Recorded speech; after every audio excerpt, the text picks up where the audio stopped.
We are back on the Rational Boomer podcast. Hopefully, your day is going well. It is Thursday, and it's just me all alone. No lives, no guests, no nothing. And it seems appropriate. My wife went out of town this past Sunday. She went to Palm Springs with some friends of hers, and I've been alone here in the condo, left to my own devices. And let me tell you, 64-year-old man left to his own devices. Oh, it gets crazy up in this bitch. Not really. I spent most of the days doing TikToks and podcasts. Had somebody come in to repair the shower. I never really left the condo till about 4 in the afternoon. I'd go out, shop a little bit, maybe get something to eat, and then I'd come back and do more TikToks and podcasts. So not exactly as crazy as I once was, but what's a fucking 64-year-old man going to do anyway? Uh, it honestly doesn't bother me to be alone. I don't prefer it, but it doesn't bother me at all. Sometimes it's nice. Sometimes it's kind of cleansing when you get to do just what you want to do, the way you want to do, where you want to do it, eat what you want to eat. But eventually, you miss the one person you spend the most time with, and you do the most fun things with. We I didn't really do anything fun while she's been away because that would seem pointless. But here we are, and we're going to do the podcast. It's going to be all alone with me. I thought about asking some people to come on. I said, let's give them a break and let's give me a break, and we'll give you a break. I'll just come here and fuck off like I used to do back in the day when I didn't have guests or didn't really have emails. Thankfully, we do have some emails. So we'll start out with that. First one says, normally I have a hard time tolerating children who are as poorly behaved as little X, talking about at the White House in the Oval Office with Daddy Musk and Daddy Trump. However, I took some time to think about it, and I have decided that little X is my new superhero. He is a child. He calls it like he sees it. He repeats what he's heard at home. And he said all the things that I wanted to say for so long, freely and with a heart and innocence of a child. He did it in such a way that no one was able to tell him otherwise. Oh, that we should all be that free. Thank you for doing what you do, Boomer. Cajun Mima. Yeah, when we go back to the Oval Office thing with Elon Musk and Donald Trump and little X, it's real easy to complain about little X and how he's acting up and talking back to Donald Trump, but he's fucking four. I have the same issue with my granddaughter. She says some things that are inappropriate at times. My son gets all excited, and I go, she's fucking four.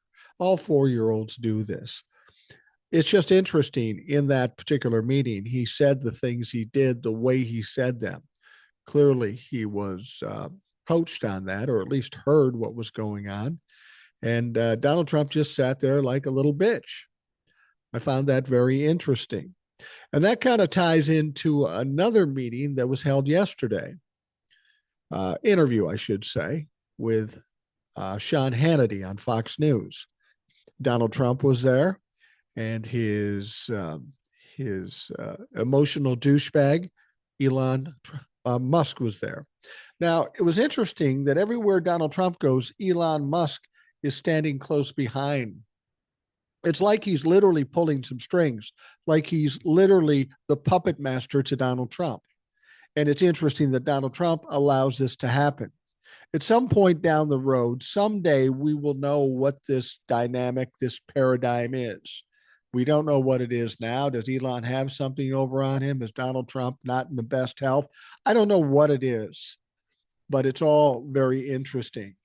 And this meeting was done for a very important reason.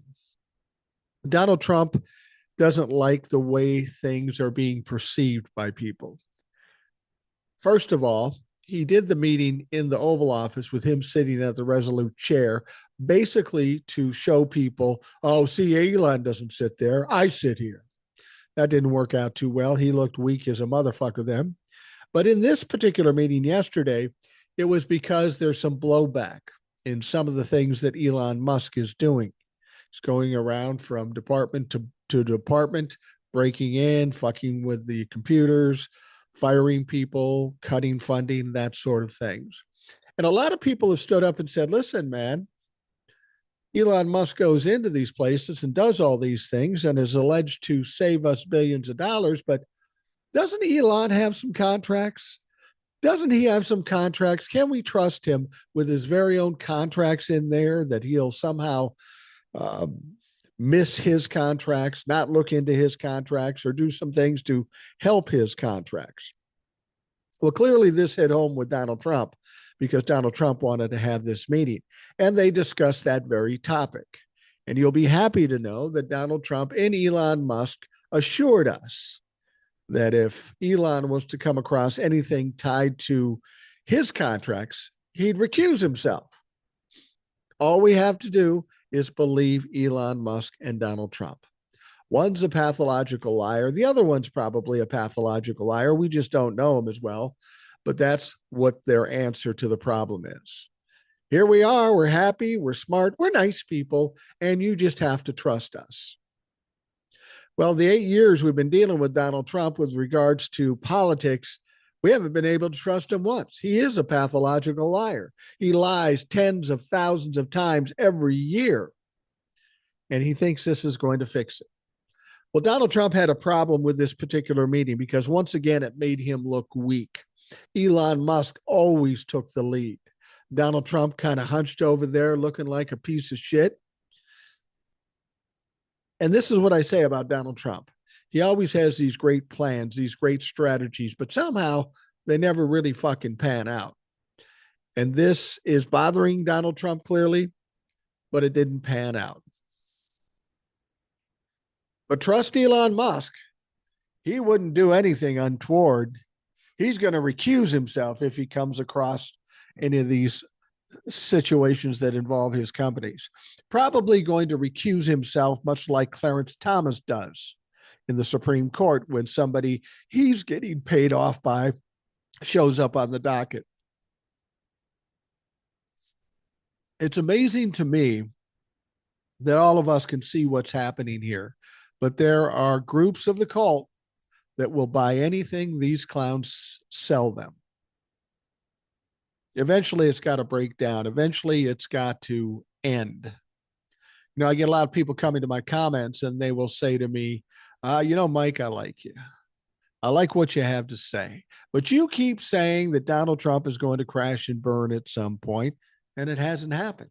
Other people will come to me and they'll say, look, it's over. It's done. The country is ruined.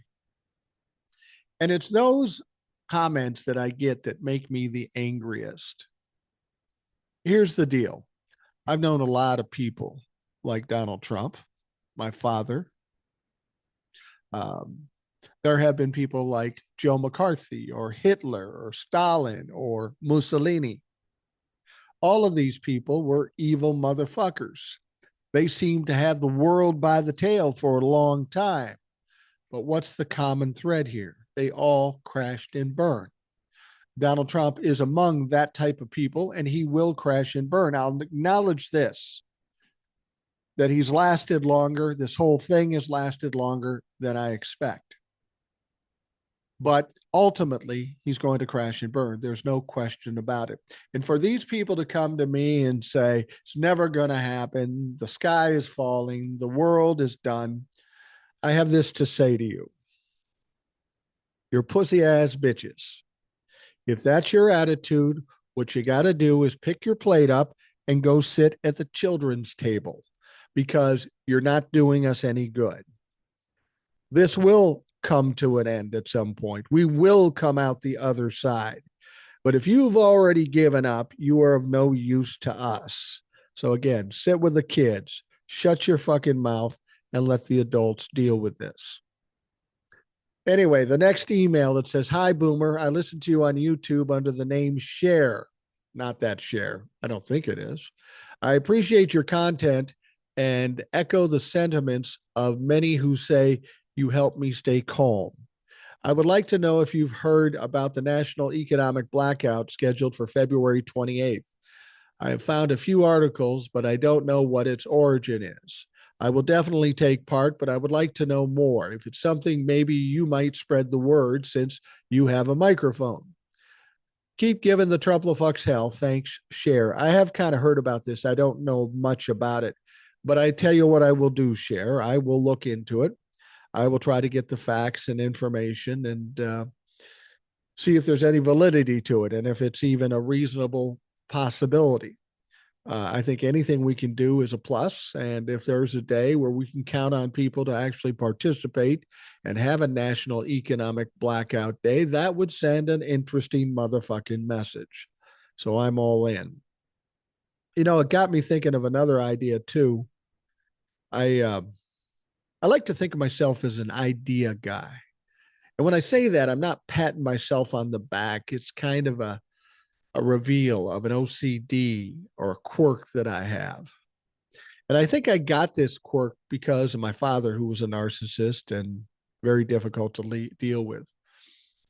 But I learned very early how to solve problems, a problem solver, because the problems were always there. And when you're a little kid, they're very scary. So you do anything for survival, or at least to stay out of the way of trouble. So as I've grown up, I've continued to do this. And it sounds crazy, but it works for me. Whenever I'm confronted by a problem, I slow things down. I look at every angle. I decide what will happen if I take this angle or that angle. And I go through the whole process until I come across the one decision that's going to best handle that problem. I do it all the time. Now, it sounds crazy. It sounds like my mind would be chaotic, and it's not.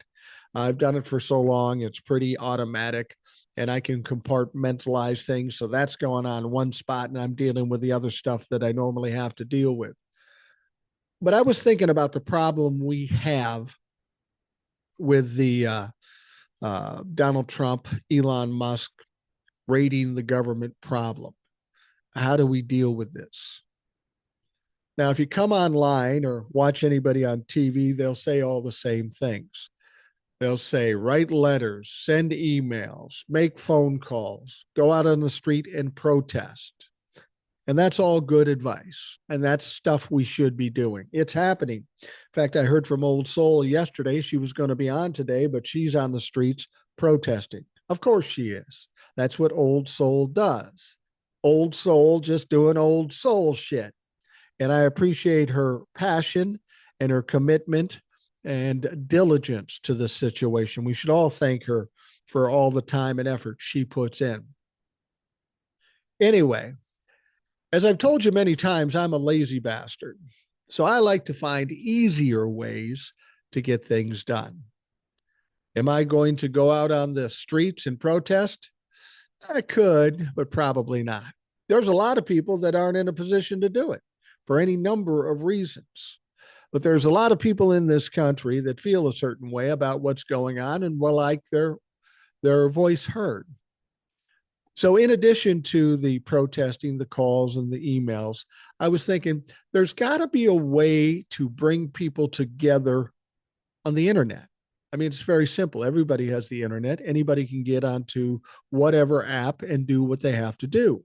If we could bring people together of a like mind and get them talking, raise the narrative, bring a loud voice to the competition here, maybe that would do some good. We can have protest in the streets, but what if we had a protest online? Now, people will say to me, look, yeah, we've tried that. Social media is a way you can get people coming together, like for me on TikTok or even YouTube. The problem with social media is most of it's owned and run by the criminals we're fighting against. So that doesn't really work. And once there was any kind of traction being gained, well, then they'd stop us, right? But still, there's the internet and there's people of a like mind. How do you bring them together? And I got thinking, I was remembering the presidential election campaign. You remember this? You remember when Kamala was running, And people were utilizing Zoom to a large extent. We had white guys for Kamala, black guys for Kamala, white women for Kamala, black women for Kamala, and they all congregated on a Zoom meeting. It's not social media. Nobody's really controlling that. But they got all these people, all those voices, and they raised a ton of money. It did have an impact. We thought it would help her win. Of course, it didn't, but we didn't have a lot of time to get this done. But imagine this. Imagine up if we set internet protest where maybe 10 or 15 or 20 or 30 or 50,000 people got together in one Zoom meeting, hashed things out. People would say, well, maybe you get a politician in there. I don't know if I want a politician in there. I don't know what politicians I trust. They'd want to control things, and fuck that control.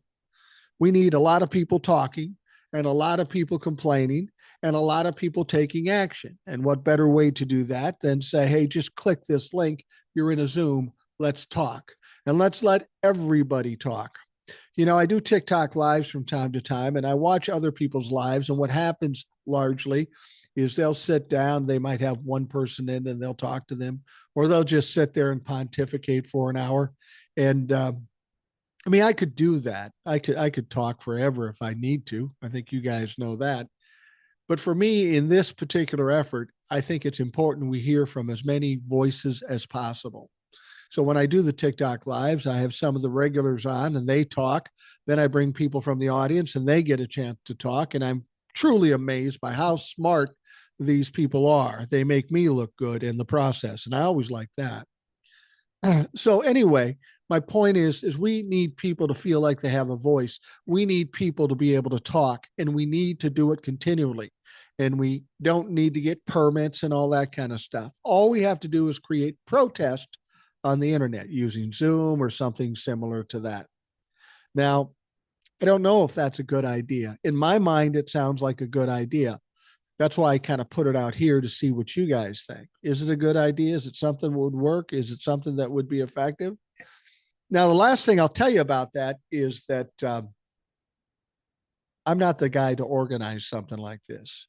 I'm more of a big picture guy, an idea guy, if you will. I'm just taking a look at something we once did and said, hey, if we did it again with a different point of view and a different target, maybe it would work. First, we've got to determine if it's a good idea. Second, we've got to find somebody to coordinate it. That shouldn't be that hard since there were people to coordinate all these campaign rallies on Zoom. Something to think about. Something to think about. I'm just taking it, throwing it out in the universe, and we'll see what the fuck happens. Anyway, another email. This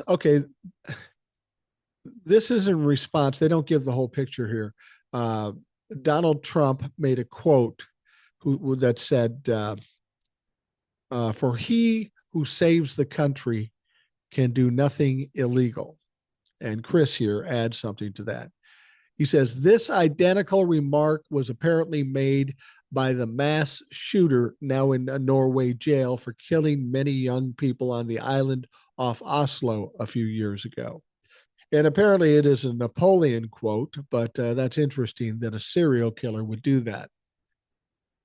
Similar minds there, psychopathic minds, narcissistic minds.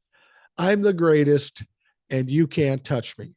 That's Donald Trump's point of view. So much so, you know how he said, I'm going to be a dictator on the first day? And now we're looking at this saying, well, he's being a dictator every day. No, it's worse than that. It's worse than that. He made some decision about some congestion pricing in New York. He just cut it off. Why he has any authority over that, I don't fucking know. Congestion pricing or something like that. And then after he did it, he referred himself to himself as the king. That's truly what Donald Trump wants to be. He doesn't need to be a dictator. He wants to be a king. And just to support that, the Trump administration on their True Social app came out with a meme with Donald Trump's orange punk ass face with a crown on his head. Now, to anybody else, this would be embarrassing. This would be silly, but this is right in line with who Donald Trump the fuck is. Donald Trump, if Donald Trump is a king, I'd like to dub him the great King Poopy Pants, because that's who the fuck he is. He's a loser. And does that make Elon Musk his queen? Seems reasonable. Who's second in command, if not first in command? That sounds more like a queen than an advisor. All right, moving on. This one comes from Vicky. She says, I saw Tim Walz on TikTok this morning and I forwarded it to you. Here's my thoughts on this. I heard Gavin Newsom and Tim Walz both say that their states pay far more to the federal government than the states get back. I was wondering if this is true of these two states. How many other states are in the same boat? Well, most blue states pay more than they get back. California, a ton. Minnesota, a ton. New York, a ton. And I'm not sure how many other states pay a lot, but there are plenty of blue states that pay in more than they receive. So the theory is that if you want to fuck around and cut our FEMA and that sort of thing, well, okay, California will handle it themselves, but we ain't sending you the federal money. That's going to be a problem for the federal government and a real problem for the red states. And I'm not opposed to doing that. That may be a good motherfucking idea. They want to be separate. They want to shit on the blue states. Okay, fend for yourself, you motherfuckers. All right, you notice what I'm drinking? This is how old I'm getting. I'm drinking ginger ale. Got to settle the stomach now and again.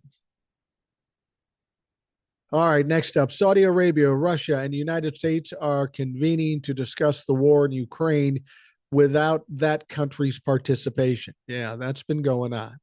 This meeting is a kangaroo court style Malta conference to parcel out Ukraine. With it, I'm sure the Gaza Strip will be a side dish for the three players to discuss. What comes to mind is where is the United Nations in this conflict, as well as what is transpiring in Gaza? The UN is established after the Second World War with one main mandate: maintaining international peace and security to the Security Council, which may meet whenever peace is threatened. From the 1950s through the 1980s, this organization had direct involvement in a number of conflicts. Now it is a silent partner on the world stage.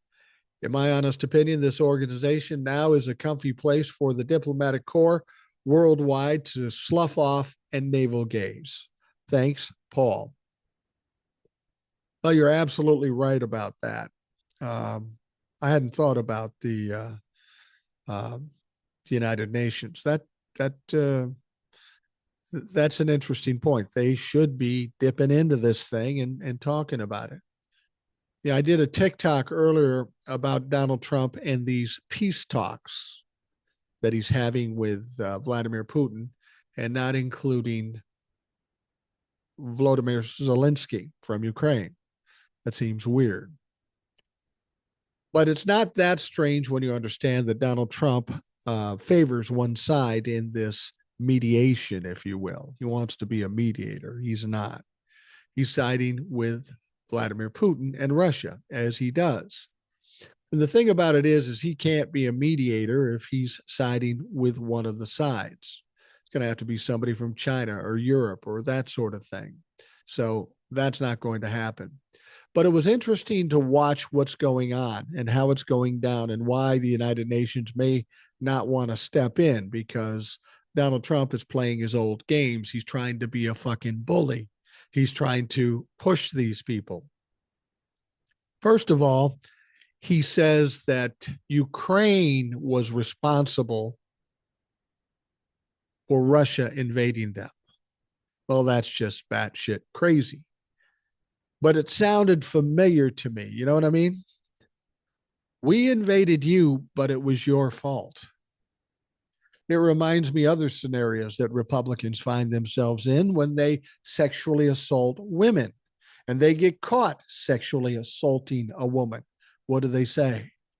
She was asking for it. Did you see those clothes she was wearing? Did you see the way she walked? Did you hear how she talks? She deserved it. It's the same fucking thing.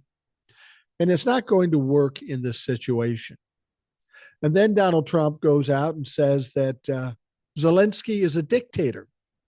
That's ironic because Donald Trump is a self described dictator and Vladimir Putin is the epitome of a dictator. But you're going to point the finger at Zelensky saying he's a dictator. Sorry, that's flat out gaslighting. That's flat out stupid. No, he's not. And then it's the last thing he said. It's right in line with the way Donald Trump behaves as a bully. He's done it before. He'll do it again. He says, you better hurry up and come up with your decisions. Decisions? You haven't even talked to the motherfucker yet. You better hurry up and come up with your decisions or else. Or else what, Donnie? What are you going to do? You've basically pulled out of this fucking thing. You're not giving any money. Why do you have any motherfucking power? But see, that's the thing about Donald Trump. He thinks he's the most powerful man from the most powerful country. But he's losing the strength of this country every day. He's being played as a fool by just about everybody in the international stage. He wants to think that he can go into Zelensky and say, I'm Donald Trump, I'm from America, and you must do what I want you to do. See, that was what was behind Donald Trump's claim that I could end this war in 24 hours. Because in his mind, he was going to walk in, talk to Zelensky and say, the power of the United States is over you. You do what we tell you to. The only problem is he didn't realize that Zelensky was going to say, suck my dick. Fuck you. No, we're not doing what you want to do.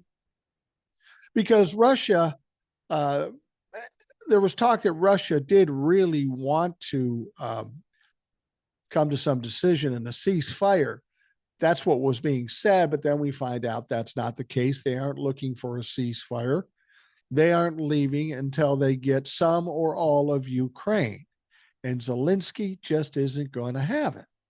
No decent leader in their right mind would allow that or accept that.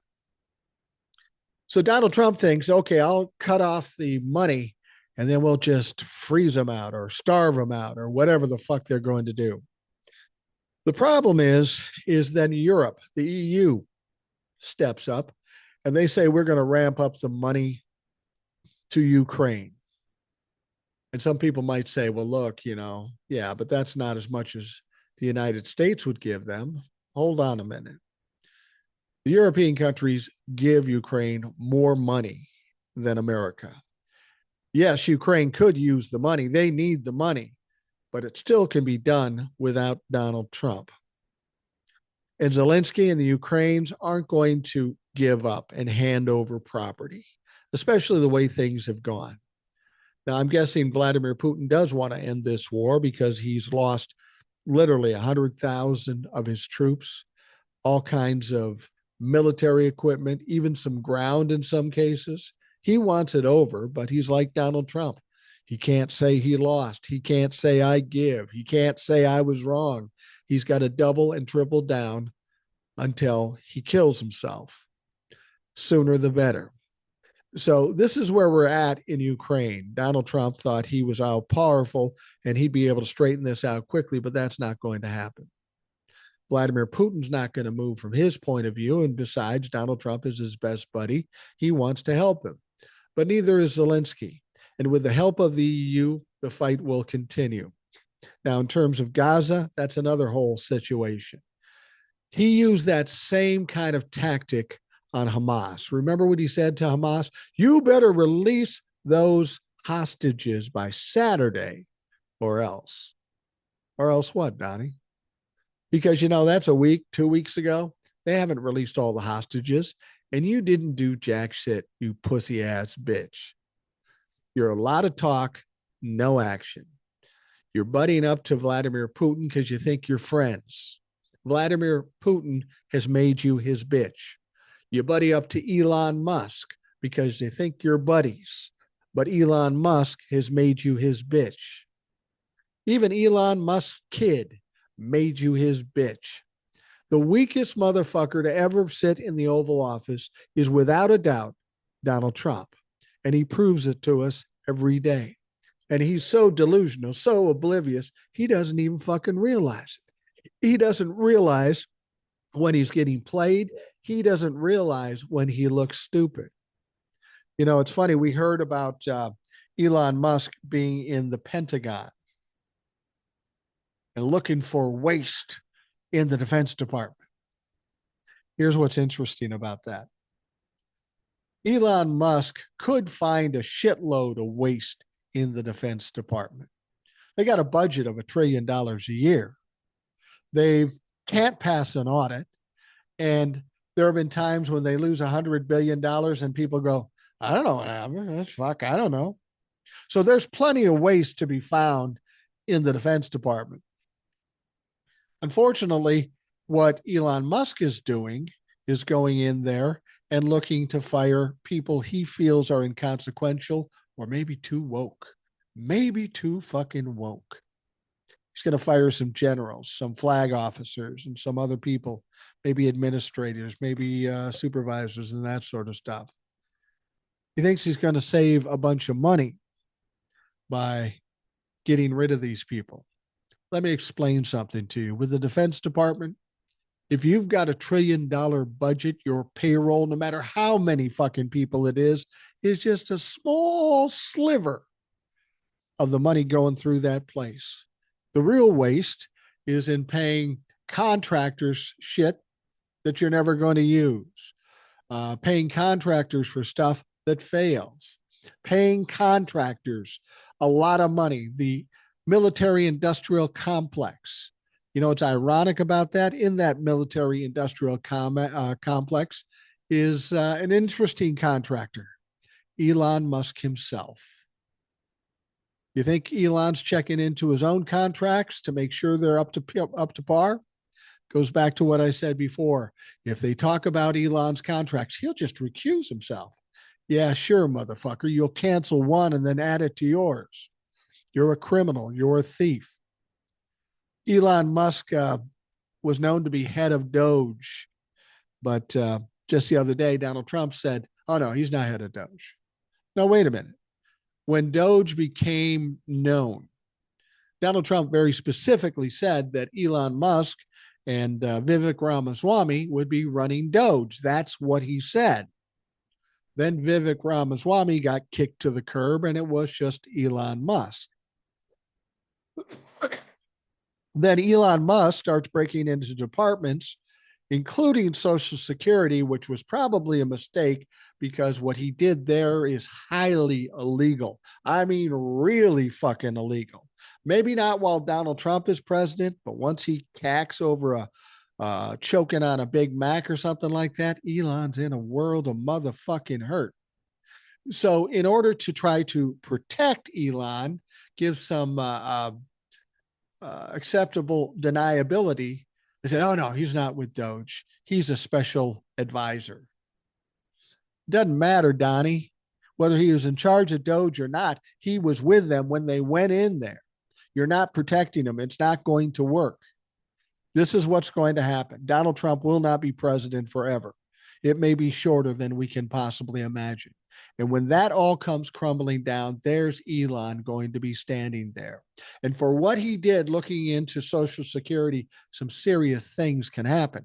He can go to jail. They can take away every penny of his money.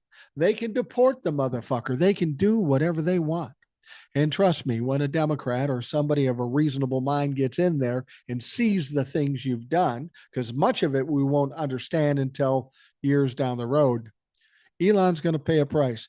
And all those little poorly complected techno twinks that are with him, they're going to go down too. Mom and dad, you're so proud of your kids being in the government. See what you think about 3-4 years from now when those little motherfuckers are in jail and there is no sympathy. They deserve everything they get, those smart ass little fucking nerds. All right. We're going to take a break. We'll be right back. All right. Moving on. Hello, Mike. You asked if Trump got out of the car. This was at the Daytona 500. He says, yes, he started his interview with, hello, it's your favorite president here. Then he went on to say he inherited a bad economy, but he would fix it very quickly. What a clown. Sam in Georgia. Yeah, I asked if he got out of the car because he seems like he's staying indoors a lot these days. With all the bullshit he's pulling off, I have to believe that there are some reasonable number of threats out there. I mean, I think presidents get that anyway, but Donald Trump has to be cultivating quite a few angry people and probably some threats. And Donald Trump is a coward at heart. So I thought he might go down there, get in the car, ride around the track, get attention, because that's all he's looking to do, and not get out of the car. So I was surprised that he had, because he is a fucking coward. The interesting thing is he's talking about the bad economy that he inherited, which is absolute bullshit. It's not true, not true at all. And since he's taken over, it's only gotten worse. It has not gotten better like he promised. Day one, I'm dropping prices and inflation. Well, starting day one, they started to go up and they continue to go up. And with these tariffs and this other bullshit, there's no hopes that it's going to go any place but up. So, Donnie, you're full of shit. And by the way, him going to the Daytona 500 to drive once around the track, that cost all of us $8 or $9 million. So, way to be prudent, Donnie. Way to be thrifty. All right. Next one says, and this one comes from somebody we know as Panzer, and he's got a few emails here. So, hi, Mike. Sorry about not being sarcastic again. It's so hard. Anyway, some food for thoughts. The left. Are we really on the left side of the political spectrum? To me, we are at the center. Calling ourselves left will ensure the cleavage with the cleavage with the right forever with them fucks who thinks and act like fanatics, sports fans more than voters. DEI. We all know that it is a good thing, but almost half the country is not ready for that for whatever reason. Instead of an and top-down approach, DEI should be encouraged from a grassroots, small community movement, and slowly work its way up. However, this will take time, maybe generations. Frontal assault. We keep attacking directly the orange pile of shit and his minions. He's impervious to that. We need to attack from the side, just not recognize his leadership. For example, Democrat leaders either in the Senate or in the House should never address the executive branch for anything, but always formally ask Elon Musk.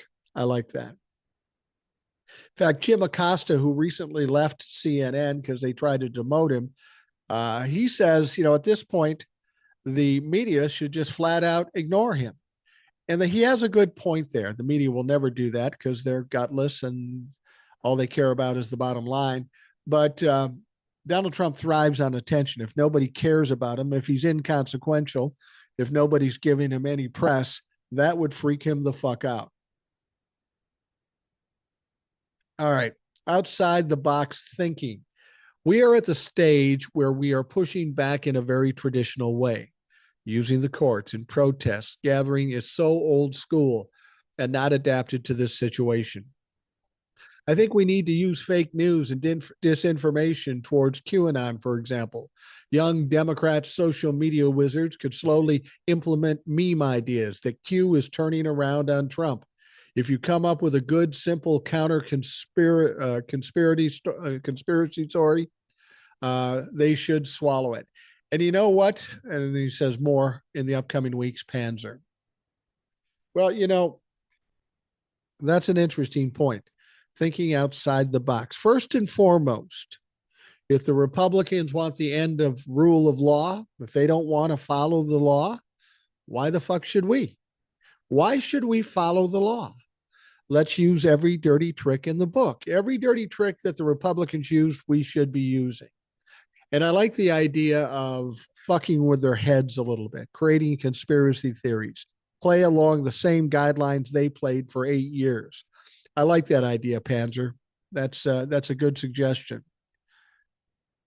All right, next one comes from Joseph. He says, listening to your TikTok live Wednesday, you were all talking about Congress and the courts. I would like to know when someone is going to file charges against Trump on the 1,200 to 1,600 cases of aiding insurrectionists. Joseph. Well, I don't think anybody's going to file charges on Donald Trump while he's president, mainly because of that memo in the FBI. You can't indict a sitting president. So much bullshit. That's got to be changed. Whoever wrote that memo should be hung out to fucking dry, and they should tear up that memo. They keep telling us no one's above the law, and that's just not the case when the president of the United States has pure immunity from the Supreme Court and from this fucked up memo. However, there is something else they could do with regards to him pardoning all these people. Some of these people were charged and convicted of sedition, which for all intents and purposes is insurrection. It could be considered that Donald Trump gave aid and comfort to insurrectionists, which would be reason enough to kick him from his office, according to the 14th Amendment. Now, the Republicans aren't going to do that. Maybe the Democrats will try to drudge it up, but as long as the Republicans have power, that's not going to happen. So you make some good points. He's not going to be charged while he's in office because it just doesn't fucking matter. He can get away with anything he wants. Okay, here's another one from Panzer. He says, hi, Mike. Again, no sarcasm today. In the past couple of weeks, the what to do now question has risen many times in the conversation. I heard many ideas, and I would like to join in the conversation if I may. Now, strategy should be our framework for the upcoming months, considering that people here, you and me, have very limited capacities to create a fully powerful political movement with everything that it implies. Let's take a look at what we do have around the Boomer podcast. We got a large growing audience. Yeah. We talk a lot. I think that goes without saying. We have ideas. Definitely have ideas. This means that we can share those ideas and convince other people that those ideas are just fair and good for Americans.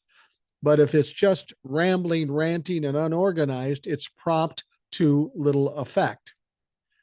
Marketing, especially in our time, is a huge part of any political strategy. Therefore, in order to fulfill that part, a little and simple communication plan can be made here.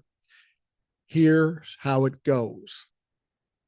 All right, number one, define the context the podcast is in.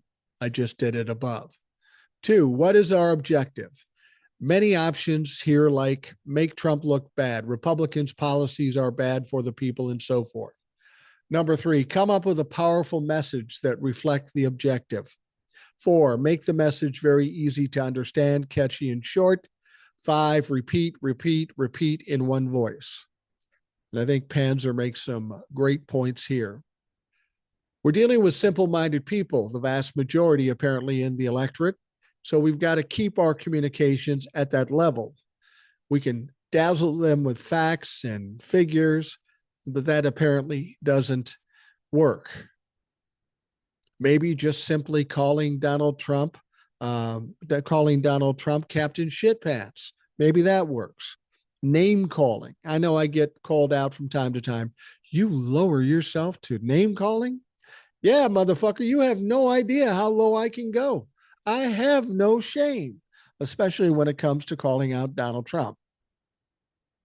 Now, the email goes on. You did come up with something a few weeks ago. I'm going for a Trump talking about a number two. That's exactly it. Okay, that was some joke I did. Man, I love that one, especially when I read the news about Trump while executing him myself. Let's see if we all together can come up with something else that will convince Trump-la-fucks. For what it's worth, Panzer.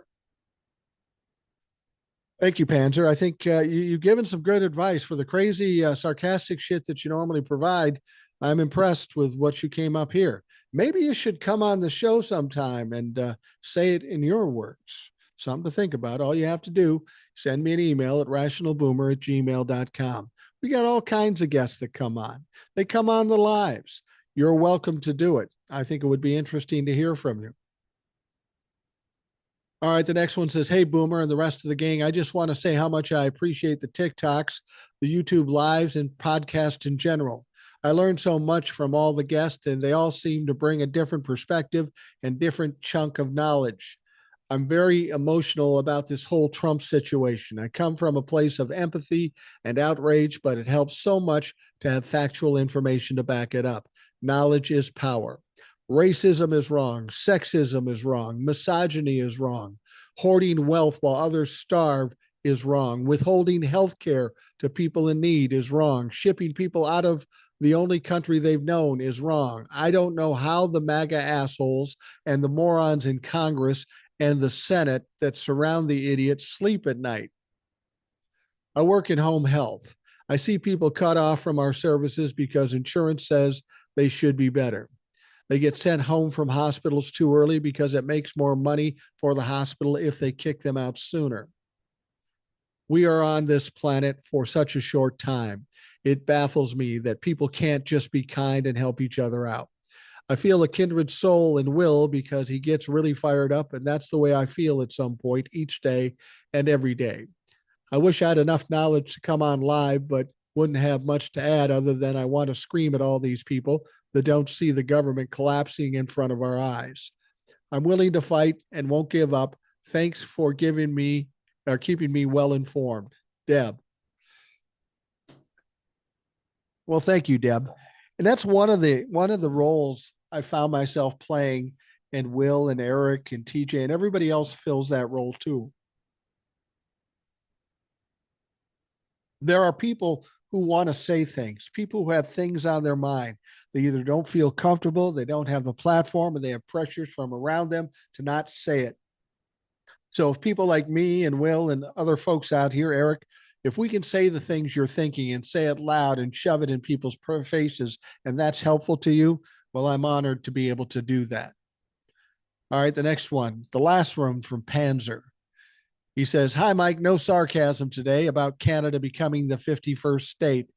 Unless the unlawful so called President Orange orangutan, pile of orange shit, proto human scum, false prophet, smelly diaper toddler, one cell brain, one too many in his case, intends to cut off elections altogether in the future, which is probably one of the next presidential orders, by the way, Canadians should say, okay, we got a deal for you shit for brains. We'll try it for the next election in 2028. Can you deal with 40 million more Democratic voters, you stupid motherfucker? Yeah, that's the one thing Donald Trump seems to forget. There are some conservatives in Canada, but not that many. There's 40 million people in Canada. The vast majority are liberal. And the vast majority now hate that motherfucker, Donald Trump. So let's make him a state for 4 years and kick Donald Trump's ass to the curb. P.S. Did you know that Minnesotans are mostly descendants of French Canadian settlers? And then he sends a link. Canadians, as Minnesotans, are not afraid of a good fight, not afraid of the cold, harsh labor, and of course, loves hockey. Also, let's remind us of the word stormtrooper first came to be because the Canadian soldiers used to do the German soldiers in both world wars. Scary stuff. Yeah, there are some similarities between Canadians and Minnesotans. A lot of similarities, and frankly, Canada is a lovely place, and the people in Canada are lovely folks. The ones I've met, and my wife is very concerned. I brought this up on a live to somebody who was from Canada. She says, I hope these people in Canada understand it's not us. We love Canada. It's that dumb fuck Donald Trump. And she reassured me that we know the people of America are fine. It's Donald Trump who is a piece of shit. So my wife was relieved to hear that. And in as far as there's a lot of Minnesotans who are descendants of French Canadians, um, most of my background comes from Scandinavia, Sweden, and Norway, some German too. But I know there is a part from my grandmother's side of French Canadian. So I got a little connection to Canada in that regard. All right. Next one says, hello from Northern Michigan. As always, when listening to you, especially with my husband, we find ourselves talking back, nodding in agreement, and saying exactly. We're listening the day you said the most important job you have is being the coolest fucking grandpa. And that is a fact. If I could hold any title being the coolest grandpa, that is the one I want to be. I don't give a fuck about being an influencer or a VP or anything like that. I never liked titles anyway. But being a cool grandpa is my goal. And the reason why it's such a big goal for me, because I was very fortunate. I had two grandpas that were extremely cool. And if I could be half as cool as they were, I would feel like I'm doing something. My grandpas were my buddies, my brother's buddies too. We got in trouble. We did stuff. We had fun when grandma wasn't looking or mom and dad wasn't looking. That's the kind of grandpa I want to be. Somebody who has a relationship with their grandkids. Too many grandparents don't see their grandkids very often, and they don't talk to them much because they're so much younger and you're so older. Um, that's not the way it's going to be. That's why when my granddaughter comes up to me and gives me shit like I would give to her or anybody else, I love that. We're interacting. We're close. We're tight. She feels comfortable enough to call me Grandpa Poopy Pants. That is fucking love in my regard, in my thought process. She goes on to say, as you stated so eloquently, I said, Mike, you are. Then Russ and said, no, Mike, you're meat. I like that. Keep doing you, Tiger. And for those of you that don't know what she means or what Russ means about no, Mike, you're meat. It goes back a year or so when my granddaughter, and this goes back to her giving me shit all the time. Um, He'd always say, let's play lion. I say, okay, let's play lion. And she'd want us to get on the floor and get me on the floor on my hands and knees. You got to really coerce me to do that. Getting down's no problem. It's getting up that sucks. So she says, okay, I'm going to be the baby lion. Grandma's going to be the mommy lion. And you're going to be the meat, meaning they're coming after me and trying to eat the meat. And I go, Junie, what the fuck? Why do I have to do that? And it was just all digging me. That's what she was doing. Even at 4 years old, she's giving me these digs. And I love that. Until one day I said, she says, let's play lion. I said, okay, let's play lion. Except this time, June, you're the meat. And she looked at me kind of hurt, crossed her arms, and went in the other room and pouted for a little bit. And she came out and said, no, you have to be the meat.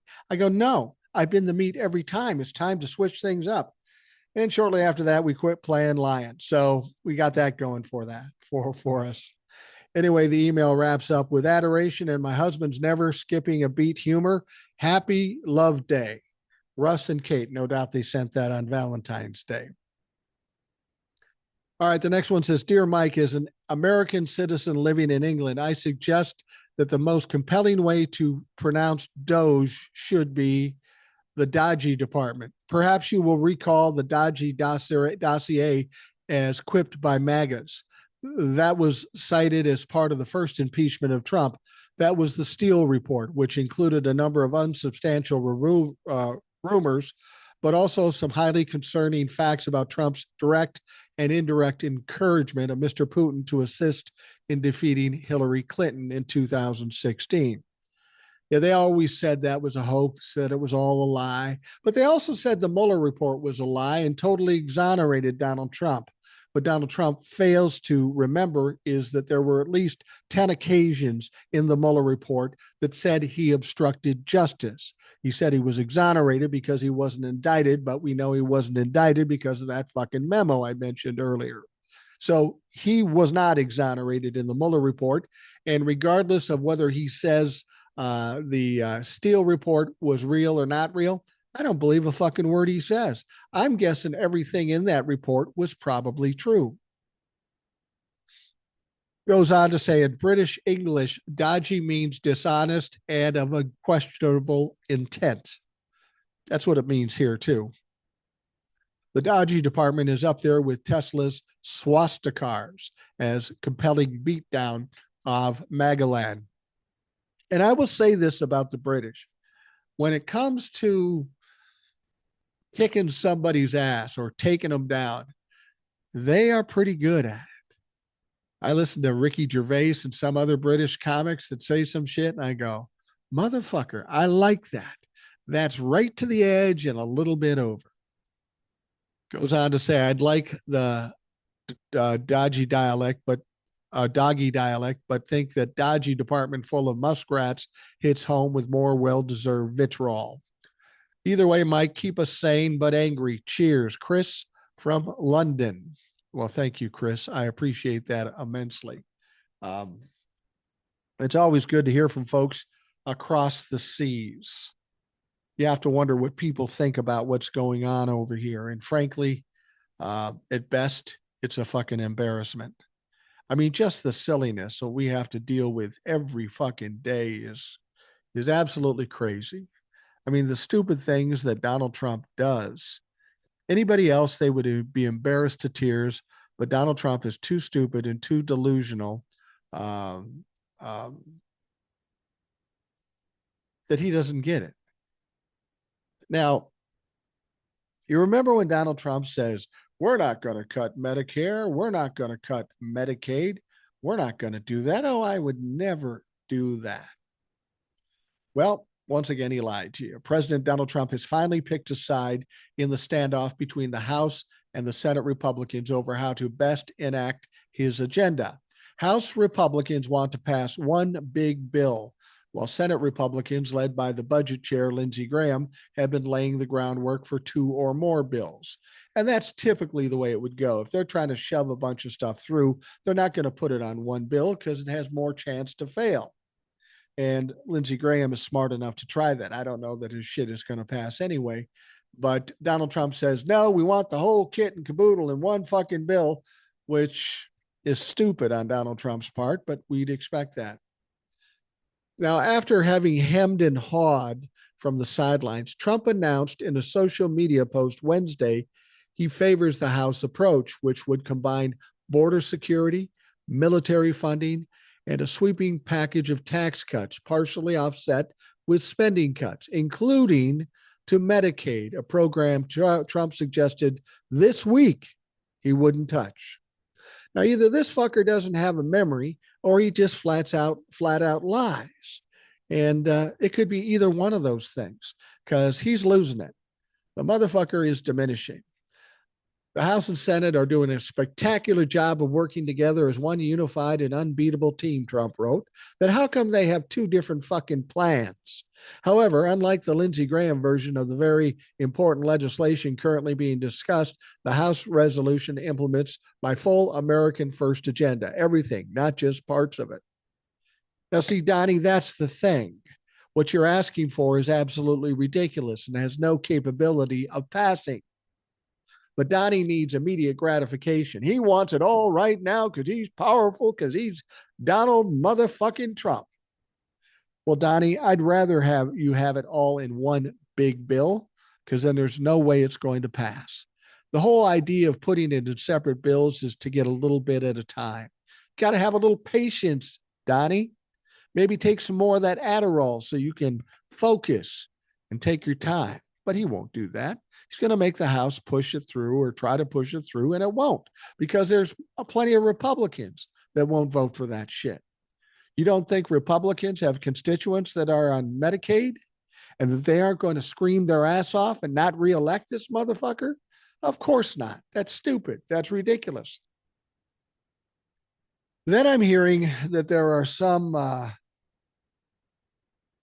Republican senators that are now regretting nominating or voting for nominees, Donald Trump's nominees for their positions. I wonder who they're talking about. Pete Hegseth, for example. He's going to cut the defense budget or the defense budget for 8% every year for the next 5 years. Is it that? Or is it him going and embarrassing himself in Germany while he's sipping on a fucking bourbon? Is it that? These people who are regretting it now, I want to say to them, what the fuck did you think was going to happen? You saw this guy's track record. You know his history. You thought all of a sudden he'd be a shining star this time around? That isn't the issue. The issue is that you're terrified of Donald Trump. You're motherfucking cowards. That's the problem. And now you regret it. Too bad. You fucking own it. And when he self destructs or crashes this country, it's on your shit. You're responsible. All right. Moving on. We're in the late stages here. Um, I'm just, I had this, I had this story that I was looking for and I can't seem to find it. Well, I will tell you this as we're getting down to the last moments. Remember when CBS came out with a poll that said Donald Trump's approval rating is 51 or 52%? That made no motherfucking sense. But CBS is also the one that caved to Donald Trump. You can't trust any polls. You can't trust anything you hear on the news because Donald Trump is constantly trying to leverage these people to give only the information he wants. Well, there was another poll that came out. It's the Pew poll, P-E-W, and it's a respectable poll. And it turns out that Donald Trump's approval rating right now is about 45%, which is still higher than I think it should be. But his disapproval rating is 51%. More than half the country do not like this motherfucker. Big surprise. Where were you on election day? Is it take absolute disaster, potential Armageddon before you get it, you dumb motherfuckers? So anyway, the people are starting to speak and they're starting to realize that, oh, we fucked up. We made a bad choice. There are farmers taking it in the ass. And I love these farmers. They got beat up by Donald Trump the first time around and bailed out.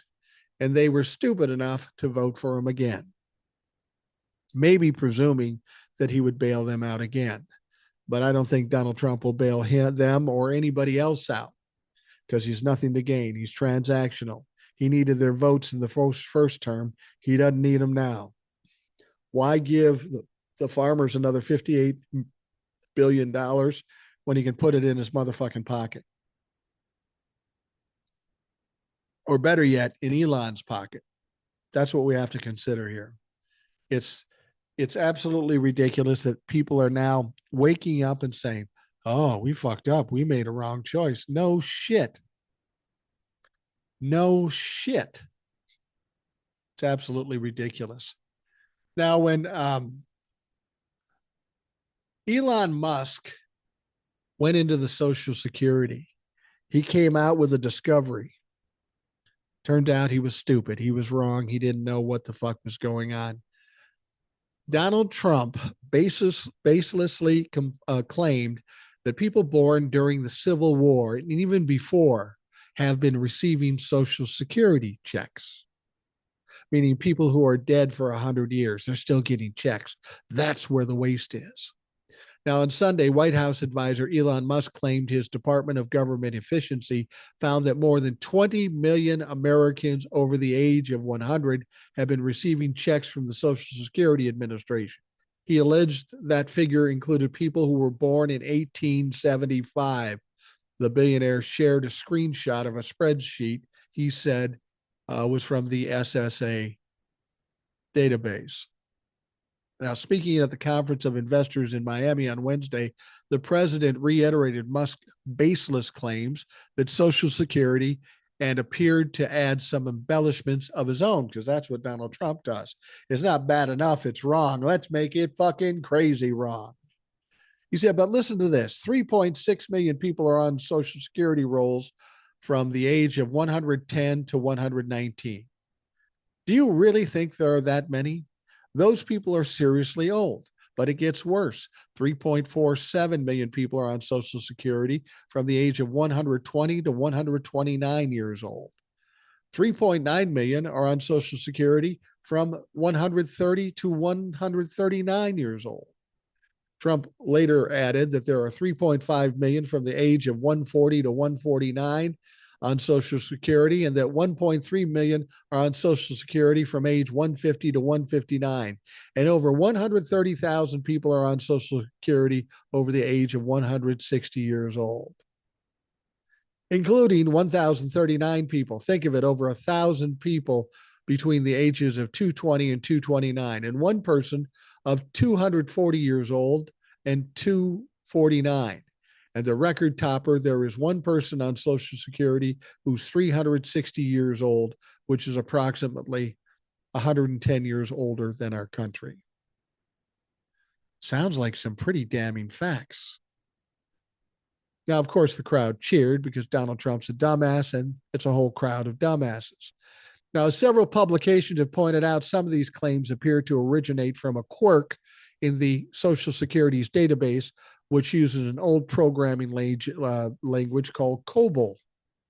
The challenge with COBOL is that it doesn't have a standardized ways to store and work with dates, unlike most modern programming language. Instead, many dates in COBOL must be coded to a reference number, often using an international standard. The most common reference date is May 20th, 1875, under an international standard known as ISO 8601. That means if someone applies for Social Security without a birth date, they may be recorded as 150 years old in the database, depending on how a programmer troubleshoots the issue. Programmers can overcome these limitations in COBOL's functionality, but they must also use the 1875 as a placeholder for unknown dates if it aligns with the database's purpose. For example, when the federal government began issuing regular monthly Social Security payments in January of 1940, recipients needed to be at least 65 to qualify, meaning they needed to be born in 1875 or before. Those who crafted the Social Security database may have therefore set 1875 as the default birth year for anyone who lacked the information of the time. Now, the Social Security Administration was thrown into turmoil this week when its Trump-appointed acting commissioner resigned, and Musk and Doge demanded access to sensitive files at the agency. Trump was asked about the resignation a day later, and he seemed to be unable to recall if she resigned or he fired her. Nobody can resign under Donald Trump. No, she was fired. She didn't leave because we're fucked up. We fired her because she's fucked up. I don't know, he said. I mean, I resign or get fired. I think I fired. You know, when you fire somebody, they always resign and say we've resigned. Donald Trump is so weak that he can't accept that somebody resigned because what he was doing was fucked up. Yeah, I probably fired her. He's done that over and over as more and more people are resigning because they're tired of the crazy shit that's going on in the government. But this is how Donald Trump's mind works. They're telling us that they're giving Social Security to people over 200 years old. Please, motherfucker, if you're going to lie about something that makes some sense, that may be possibly true, but everything they do is so fucking silly. How can you take them seriously? The whole concept that people who are dead and 150 years old getting Social Security is absolute bullshit. And had they looked into it a little deeper, they would have realized that. That doesn't mean they wouldn't have still used it, because if they can gaslight people and make them believe it, they're going to do it whether it's true or not. So people 150 and older are not getting Social Security. That is not the case. And that just goes to show how stupid Elon Musk is.